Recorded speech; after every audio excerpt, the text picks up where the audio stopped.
எந்நாட்டவர்க்கும் இறைவா போற்றி. ஏகம்பத்துரை எந்தாய் போற்றி. பாகம் பெண்ணுரு ஆனாய் போற்றி. காவாய் கனகத்திரடே போற்றி. கைலை மலையானே போற்றி போற்றி. திருச்சிற்றம்பலம். வன்மை தரும் ஆகம நூல் வைத்த பொருள் வழுவா உண்மை விளக்கம் உரை செய்ய திண்மதம் சேர் அந்தி நிற தந்திமுக தொந்தி வயிற்று ஐங்கரனை பந்தம் அற குந்தியுள் வைப்பாம்.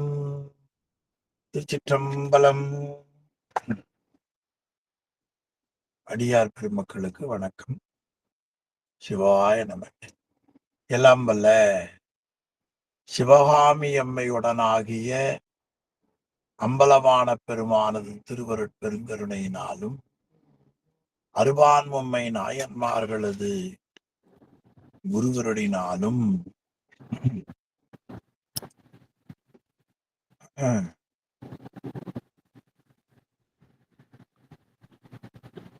உமாபதி சிவம் அருளி செய்த நெஞ்சி விடுத்தோடு என்னும் நூலை சிந்திக்கக்கூடிய மிகப்பெரிய சிவபுண்ணியத்தை நாம் பெற்றிருக்கிறோம். அந்த புண்ணியத்தை கருணையோடு வழங்கியருடைய திருவருளையும் குருவருளையும் போற்றி கேட்டு சிவபுண்ணியம் பெறுகிற தொண்டர்களின் திருவடிகளையும் சிறமேல் கொண்டு மனம் மொழி மெய்களாலே வணங்கி மகிழ்கிறது. அன்பர்களே, உமாபதி சிவம் அருளி செய்த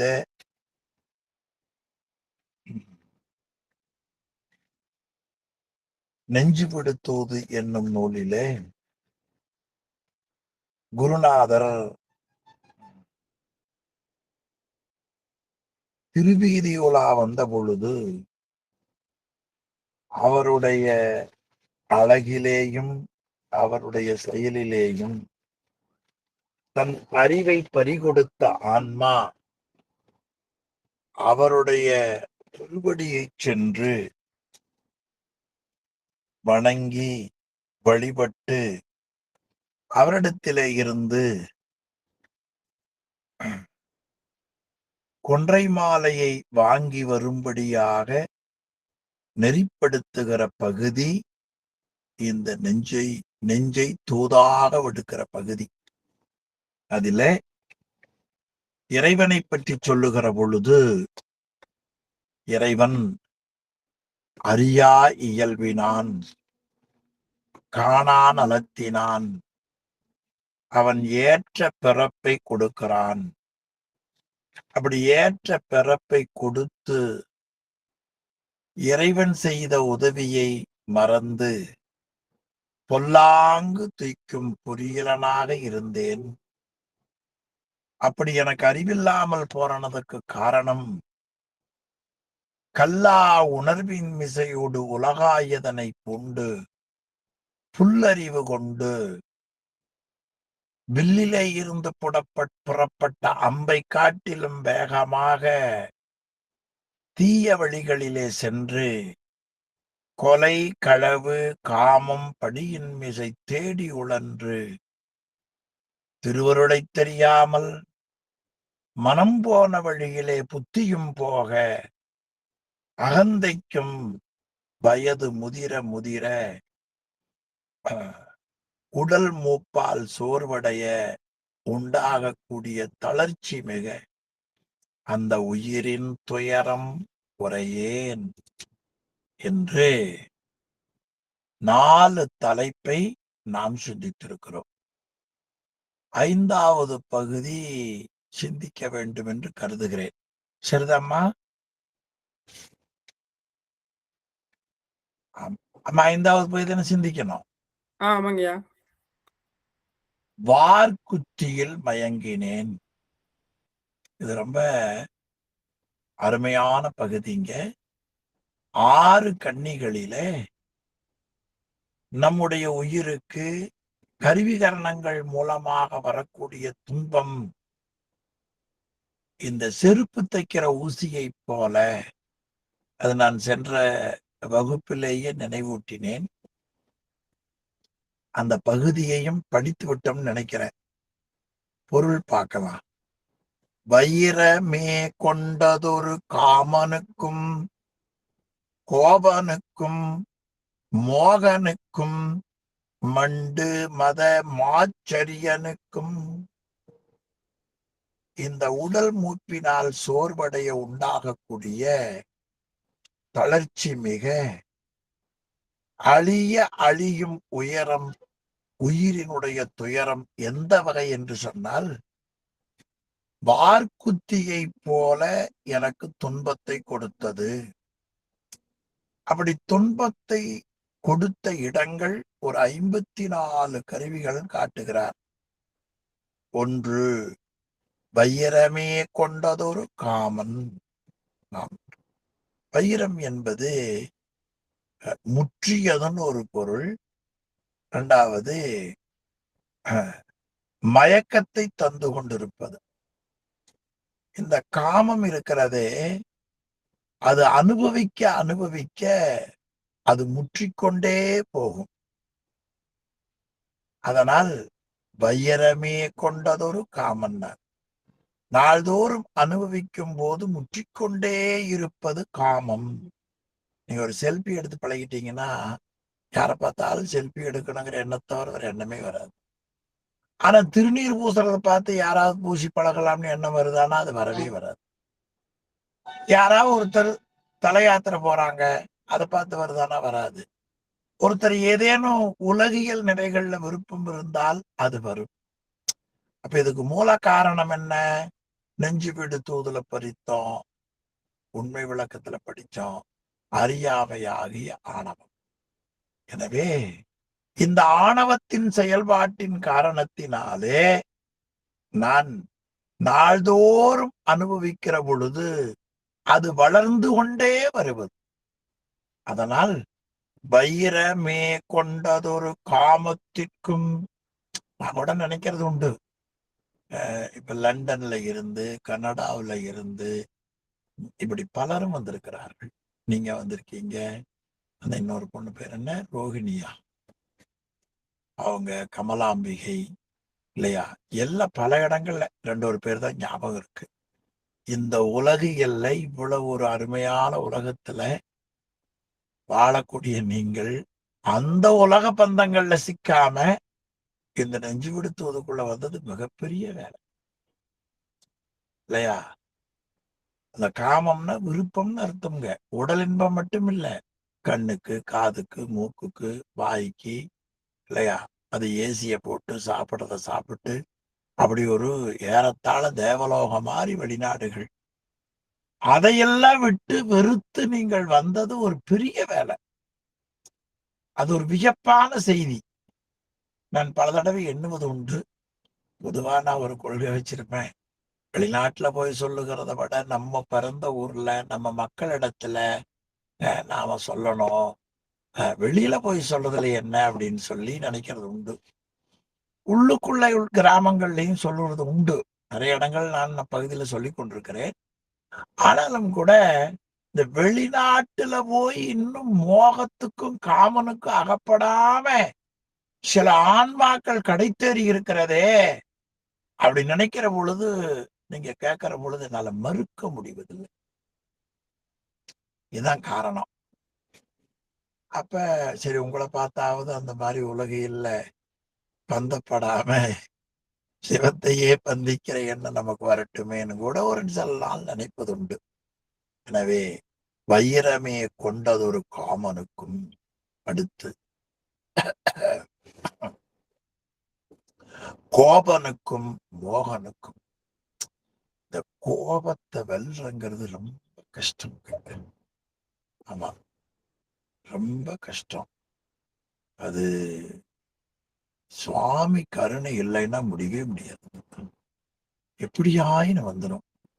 அதனால தர்மயாதீன குருமுதல் சொன்னார், மனமே சீச்சி சினமே தவிராயினது. மனதுக்கு ஒரு சின்ன ரிக்வெஸ்ட் சொல்றாரு பாருங்க. நீங்க வகுப்புல இருக்கிறோம், ஒரு வீட்டுல இருக்கிற குழந்தை வந்து இடையூறு பண்ணுது.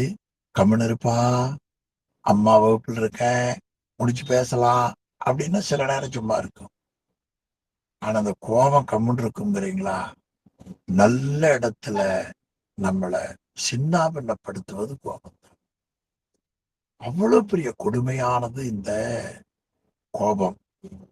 இந்த கோபத்தை வெல்லணும்னா, கோபத்தை வென்ற இறைவனால மட்டும்தான் முடியும். ஆமா. கோபனுக்கும் அடுத்து மோகனுக்கும், மோகம் என்பது உங்களுக்கு தெரியும். மோகம் என்பது மயக்கம்னு பேர். மயக்கம் சில இடங்கள் அப்படியே பளிப்பளின்னு இருக்கும் பார்த்தா. ஆனா அதை பார்த்து மயங்கிட்டாங்க, பிறகு ரொம்ப கஷ்டம். எனவே நம்முடைய அறிவு உலகியல் பந்தங்களுக்கும் அதன் நிலையை மட்டுமல்லாமல் கோபத்திற்கும் மயக்கத்திற்கும் ஆளாகியது. அதற்கு மேல் மண்டு மத மாச்சரியனுக்கும். மதம் ஒன்று, மாச்சரியம் ஒன்று. மதம் என்பது எது என்று சொன்னா உங்களுக்கே தெரியும், செருக்குன்னு பேருக்கு. மதம் என்பது செருக்கு. அவனுக்கு ஒரே மதம் முடிச்சு திரியிறாம்பாங்க, செருக்கு. அடுத்தது மாச்சரியம். மாச்சரியம் என்பது பொறாமை. ஐயையோ, அது பண்ற அட்டகாசம் இருக்குது பாருங்க. என்ன, ஒரு நாளைக்கு கவிதாம என்ன சொல்லிட்டு ஒருத்தர் சொல்லிட்டு என்ன சொல்லலைன்னா, இந்த மாதிரி ரொம்ப மோசம், கண்டுக்கிறதே இல்லை. இங்க இருக்கிறத அங்க சொல்லி, அங்க இருக்கிறத இங்க சொல்லி, இது எப்படிதான் இது போக்குறது பாருங்க, இல்லையா? அதுக்கு பொறாமைக்கு ஒரு பேர் வச்சார், அழுக்காறுன்னு பேர் வச்சார். அழுக்காறு எனும் ஒரு பாவி திருச்சற்று தீயொளி ஒய்த்து விடும். இது எங்க நமக்கு தெரியுதா பாருங்க. ஓ, வள்ளுவர் ரொம்ப மென்மையானவர், யாரையும் பாவின்னு திட்ட மாட்டார், இல்லையா? அழகா பட்டினத்தார் சொல்றார், இப்ப எங்க அம்மா வந்து வயிற்றுல என்ன சுமந்தாங்க, அழுத பொழுதெல்லாம் எனக்கு அன்பு காட்டினார்கள், உணவூட்டினார்கள். எங்க அம்மாவுக்கு மேல யாரும் இல்லை சார். அப்படி இந்த அம்மாவுடைய இந்த உடம்புல போய் நீங்க கொள்ளி வைக்க சொல்றீங்களே, அள்ளி இடுவது அரிசியோ தாய் தலைமேல் கூசாமல் கொள்ளிதனை வைப்பேனோ பாவியே ஐயவோ. எண்ணி பாருங்கள், நான் ஒரு பாவி, இல்லைன்னா அம்மாவுடைய உடம்புக்கு நெருப்பு வைப்பனா? அம்மாவுடைய உடம்பு முழுவதும் எனக்கு பயன் கொடுத்திருக்கிறோம். அது மாதிரி வள்ளுவ பெருமான் சொல்ற, அழுக்காறு என ஒரு பாவி, கடுமையா கண்டிக்கிறார். அடப்பாவி அப்படிம்போம்.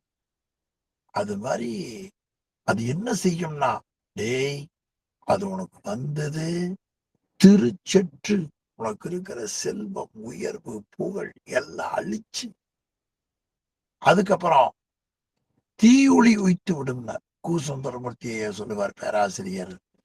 அங்கிருந்து வீட்டுக்கு வெளியில புறப்பட்டுருவாளா லட்சுமி. புறப்பட்டதுக்கு அப்புறம் நேரா அக்காவுக்கு போன் பண்ணுவாராம். அக்கா யாருன்னு தெரியுங்களா? மூதேவி. கூப்பிட்டு, இங்க வா பாரு, அந்த 3வது வீட்டுல குமரலிங்க வீடு அங்கதான், உள்ள போ அப்படின்னு உள்ள போக வரைக்கும் பார்த்துட்டு தான் போகலாம். அது மாதிரி மாச்சரியம், பொறாமை. அப்போ அனுபவிக்க அனுபவிக்க உலகையல்ல, ஒரு பொதுவா ஒரு வண்டி வாங்கலாம் தேவலான்னு இருக்கும், சைக்கிள். அப்புறம் ஒரு 50cc, அப்புறம் ஒரு 100cc, அப்புறம் ஒரு 350cc, அப்புறம் ஒரு சின்ன காரு, அப்புறம் அதுல காரு, அப்புறம் BMW, ஆடி காரு. இதெல்லாம் பார்த்தாது ஒரு சின்ன ஹெலிகாப்டர் இருந்தா பரவாயில்ல. இது என்ன காமம்? ஒரு சின்ன துணி போட்டிருப்போம், அப்புறம் உயர்ந்த துணி, அப்புறம் பட்டாடை, அப்புறம் சின்ன நகை கயிறு கட்டி இருப்போம், அந்த கயிறுல இருந்து காசு, மாலை, மாங்காய், மாலை, லொட்டு லொசுக்கு, இப்படி எத்தனை. இது மாதிரி வாழ்க்கையில நான் படுகிற துன்பம் இருக்குதே சுவாமி, என்னை காப்பாற்ற முடியல சுவாமி என்று குருநாதரிடத்துல சொல்லுகிறாங்க. வைரமே கொண்டதொரு காமனுக்கும் கோபனுக்கும் என்னுடைய பிரச்சனையே என்னால முடியாத பொழுது நான் எப்படி கமலாம்பிகையை பார்ப்பேன்? எனக்கு வருகிற கோபத்தை கட்டுப்படுத்துவதற்கு அது நவகரகம் செய்கிறதா? தலைவலி கூட மருந்து இருக்கே, கோபத்துக்கு ஏதாவது டேப்லெட் இருக்கா? இல்ல. எளிமையா சொன்னார் அவையார், ஆறுவது சினம். எப்படிங்க ஒரு வார்த்தைய இல்லையா? ஆறுவது சினம். மோகனுக்கும் மயக்கம். நம்ம அறிவு என்ன அறிவுங்க நினைக்கிறீங்க? ஆமா, அதாவது உலகத்தார் இல் என்பதை உண்டு என்பார், உண்டு என்பதை இல் என்பார், அழகையா வைக்கப்படும்பார். அது மாதிரி உண்மையான பொருளை பொய்ப்பொருள் என்று சொல்லும், பொய்ப்பொருளை உண்மை பொருள் என்று சொல்லும். இப்படி ஒரு மயக்கம். அடுத்து பொறாமை. ஆமா, எங்க ஊர்ல சொல்லுவாங்க, காசி போயிட்டு வந்து, காசிங்கிறது புண்ணிய தலம் என்பது மக்களால் வழிபடப்படுவது. அங்க போயிட்டு வந்து இன்னுமா பக்கத்து வீட்டுக்கார சாகல அப்படின்னு நினைச்சா அது எப்படி இருக்கும் பாருங்க. ஒருத்தர் வாழ்க்கையில ஒருத்தர் உயர்ந்தா போதும், அவர்களை பார்த்து இவனுக்கெல்லாம் வந்த வாழ்வை பாரப்பா அப்படின்னு வயிறு எறிவான். இந்த பொறாமை இது எத்தனை நாள தெரியல பாத்தீங்களா? உமாவதி வந்தா கூப்பிட்டு வச்சு சொல்றார், வேண்டாம்ப்பா, காமமே கொண்டதொரு காமனுக்கும் கோபனுக்கும் மோகனுக்கும் மண்டு மதம் ஆச்சரியனுக்கும் அடுத்து தின்சிரல் சேர் இந்திரியம் 10க்கும். அது ஒரு சொல் போட, தின்திரல். திரள் என்பது வலிமை, மிக வலிமையாக இருப்பது. அதனால வலிமை மிக்க இந்திரியம் 10. இந்திரியம் என்பது உங்களுக்கு தெரியும், அறிகருவிகள் இல்லையா? இந்திரியம்னா கருவிகள்னு அர்த்தம். இந்திரியம் என்பது கருவிகள். அது ஞானேந்திரியம், கர்மேந்திரியம் என்று சொல்லப்படும். அறிகருவிகள், தொழிற்கருவிகள். இப்ப இந்திரியம் 10க்கும் என்று சொன்னால் ஞானேந்திரியம், கர்மேந்திரியம், அதாவது அறிகருவிகளும் தொழிற்கருவிகளும். அந்த 10 கருவிகள் எத்தனை இடையூறு பண்ணுகின்றன. ஈரைந்து மாத்திரைக்கும். ஈரைந்து மாத்திரையாவது தன்மாத்திரை, ஞானேந்திரியங்களினுடைய விடயம். அறிகருவிகள் விடயம் என்ன? ஓசை, உரு, சுவை, நாற்றம். தொழிற்கருவிகள் விடயம் என்ன?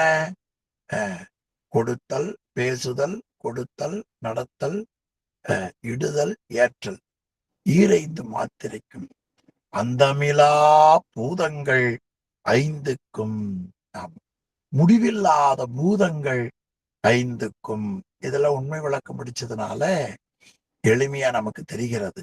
சிந்தைகவர் 3 குற்றம், 3 குற்றம், 3 குணம், 3 மலம். வரிசை அறிக்கப்பட்டார் பாருங்க. 3 குணம் இல்ல, சிந்தைகவர் 3 குற்றம், 3 குணம், 3 மலம். ஆமா, இந்த 3 வகை குற்றங்கள் அது நம்முடைய சைவ சித்தாந்தத்துல தன்னை பற்றி வருவன, பிற உயிர்களை பற்றி வருவன, தெய்வத்தை பற்றி வருவன. இந்த 3 குற்றம் ஞாபகம் வச்சுக்கோங்க. இது 3ஐயும் விரிவா சிவப்பிரகாசத்துல விரிவா இருக்கிறோம். ஆக தன்னை பற்றி வருவன, பிற உயிர்களை பற்றி வருவன, தெய்வத்தை பற்றி வருவன. சிந்தைகவர் 3 குற்றம். ஆமா, அது என்ன?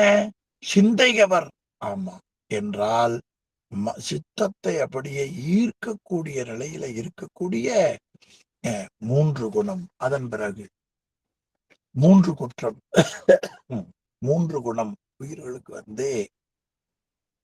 சாத்வீகம், ராசசம், தாமதம் என்று முக்குணங்கள் இருக்கின்றன. அடுத்து 3 மலம். 3 மலமாவது ஆணவம், கண்மம், மாயை. மும்மலம். இந்த மும்மலத்தை மோசித்து என்று உண்மை விளக்கத்தில் நாம் படிச்சு ஞாபகம் இருக்கும். மும்மலமாவது ஆணவம், கண்மம், மாயை. அந்த 3 மலம் மூன்று அவத்தை. அவத்தை என்பது நிலை வேறுபாடு. இதை பத்தி நாம போற்றி பகருடையில அழகா படித்தோம். அதில உயிர் இந்த வீடாகிய மாமனை, பெரிய வீடு. இந்த வீட்டுல அன்பு சேர்கின்ற கட்டு ஐந்தாக்கி. ஒன்று மூலாதாரம், தொப்புளு, பிறகு இருதயம், கண்டம், இந்த புருவ நடு. இது வர்றதுக்கு முன்னால உயிர், அவத்தைகள், நிலை வேறுபாடு மூணா சொல்லுவாங்க. காரணவத்தை, காரியவத்தை. காரணவத்தை மூவகைப்படும். அது கேவலம், சகலம், சுத்தம். கேவலம் என்பது என்ன? தனிமைன்னு பொருள்ங்க. கேவலம் என்ற சொல்லுக்கு நல்ல ஞாபகம்